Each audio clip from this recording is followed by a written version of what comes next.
Most sales leaders see a weak quarter and immediately ask, how do we generate more leads, more meetings, more opportunities, more outreach? But what if that's actually making the problem worse? Because in complex clinical outsourcing, especially CRO and CDMO sales, a pipeline can look incredibly busy while quietly becoming less valuable. You can have hundreds of opportunities, dozens of meetings, and a CRM that looks fantastic, and still miss your revenue target. So today, I want to show you why clinical sales pipelines stall, and more importantly, how to build a pipeline that is designed for revenue, not just activity. Here is the fundamental problem. Sales teams are under pressure to deliver revenue today. But CRO and CDMO relationships aren't usually transactional. They can involve technical evaluation, method development, technology transfer, validation, manufacturing decisions, procurement, and ultimately long-term strategic relationships. So the sales organization is constantly balancing two competing priorities. On one side, give me the quick win. Maybe it is a temporary batch support project. A short-term capacity gap, something that can generate revenue quickly. On the other side, build a strategic account. Maybe it is the technology transfer, a larger development program, or eventually a long-term manufacturing relationship. And here is where things get interesting. If you chase every short-term opportunity, your technical teams get overloaded. But if you focus only on massive strategic opportunities, you may miss the revenue you need today. So the answer isn't choosing one. The answer is building a disciplined revenue operation system that knows the difference. And that is where I would start.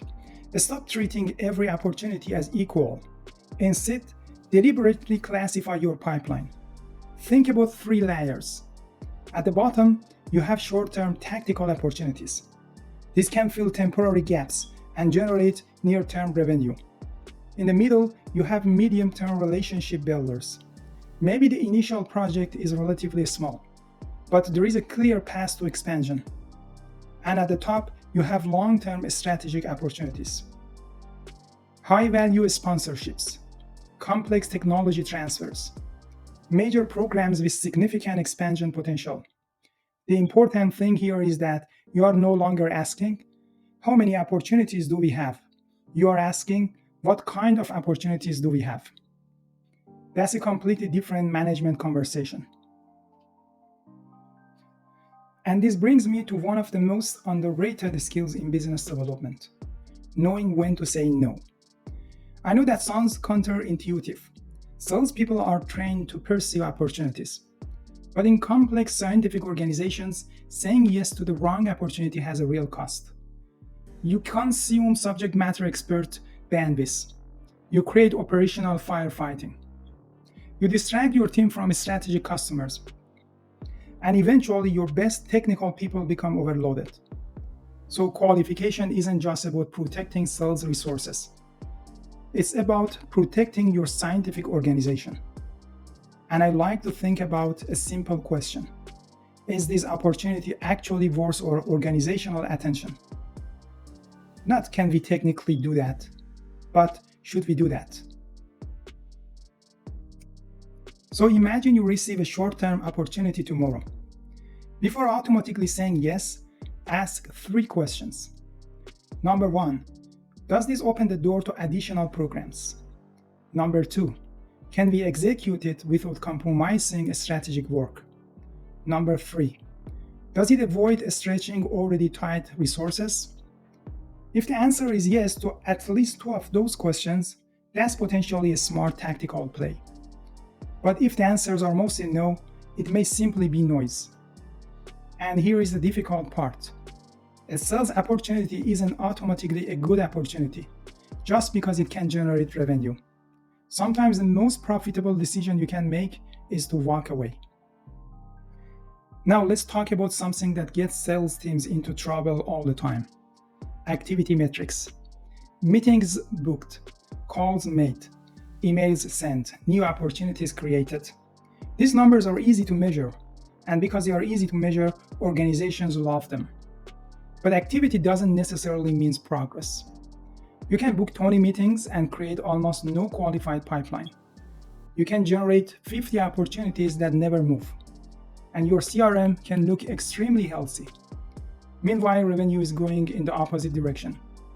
So instead of asking how busy is my sales team, ask how quickly is qualified pipeline moving toward revenue.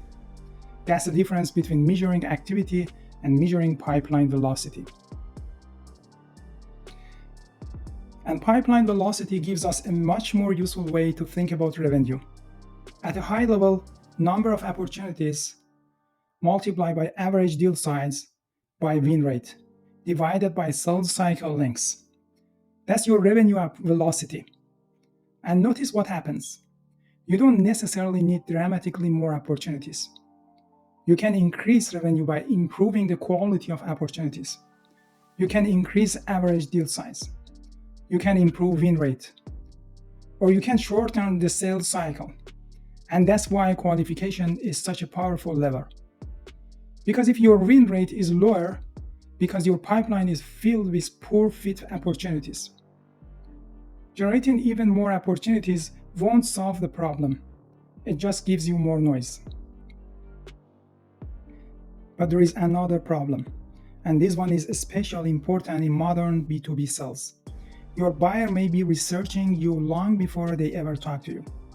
They are visiting websites, reading reviews, looking at capabilities, talking to peers, watching webinars, researching competitors, looking at funding announcements, and sometimes they are doing all of this without filling out a form or contacting your sales team. This is what I think of as the hidden buying journey. And if your sales team only reacts when somebody submits a contact form, you are probably entering the conversation very late. So, how do you find those opportunities earlier? You start paying attention to signals. For example, a biotech hires a new CMO who publicly talks about accelerating drug development. That's a signal. A company raises a significant funding round. That's a signal. A competitor changes its offering or sunsets a capability. That's a signal. None of these things necessarily say, call me, I need a CRO. But together, they can tell you something important. The customer's situation is changing, and changing situations create commercial opportunities. That's the real value of dark intent intelligence. You are not waiting for the customer to raise their hand, you are detecting the conditions that make them likely to need something. And this leads to another important concept: digital body language. Think about 3 stages. First is informational. The customer is trying to understand the problem. You're asking, what is this?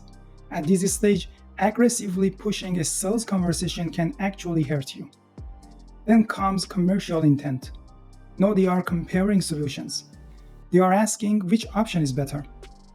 This is where case studies, comparisons, and proof become powerful. And finally, you reach transactional intent. No, they are asking things like, what's the price? What is the timeline? Can we talk? That's when direct sales engagement makes sense. The key is, don't treat every signal as the same signal. The customer's behaviors tells you where they are in the buying journey. And this is where I think sales organizations can become much more sophisticated.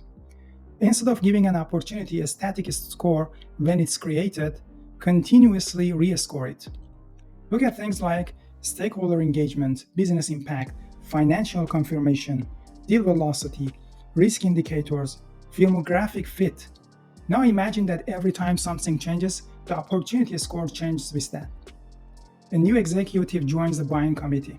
The score moves. Budgets get confirmed. The score moves. The opportunity hasn't progressed in 45 days. The score moves. A competitor enters a deal. The score moves. Now sales leadership isn't relying internally on gut feeling.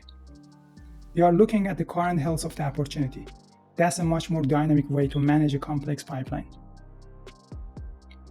And now we can connect the entire system. Think about 4 activities. Detect, find the market signals and buying intent. Filter, use discipline qualification to remove low-value opportunities. Monitor, continuously score deals based on their real progression and risk. And finally, accelerate.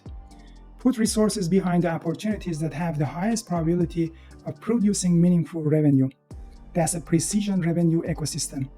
And notice something important. This isn't simply about getting more leads. It's about getting better information, better qualification, better prioritization, and better resource allocation. The goal isn't maximum pipeline, the goal is maximum productive pipeline.